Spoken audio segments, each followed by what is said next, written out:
Het elektriciteitsstation in Dokkum is vol. In elk geval vol voor grutverbruikers. Dat betekent dat netbeheerder Liander geen aansluitingen meer uitgaan kan om bedrijven, als supermerken, productiebedrijven en fabrieken.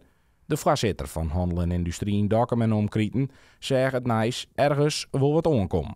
Laatst hadden we een bijeenkomst gehad met Liander, wat bleek dat het hier behoorlijk reed begint te kleuren. Leuk is wat oors vanzelf. Maar ja, we moeten het er maar aan. Er is een plan bij de gemeente om industrieterrein beter wordt met zo'n 10 hectare uit te breiden. Maar deze saneemde stroomcongestie, die helpt er net echt bij. Daarom sluit ook de gemeente aan bij de energiecommissie beter wordt. Die gaan mooie plannen maken om hier mooi uit te breiden en mogelijkheden te creëren voor bedrijven.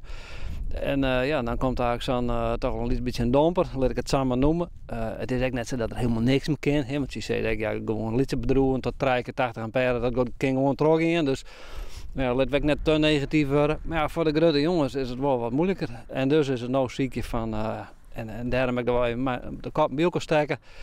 Ja, wat kan wel en welke oplossing kunnen we nog ziekje? Want in 2030 hoopt het Liander de stroom ook wel leveren te kunnen aan grutverbruikers.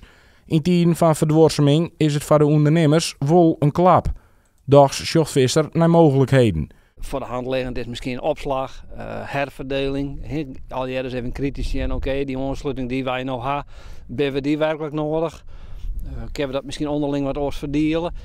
Ja, dat zijn dingen waar het naar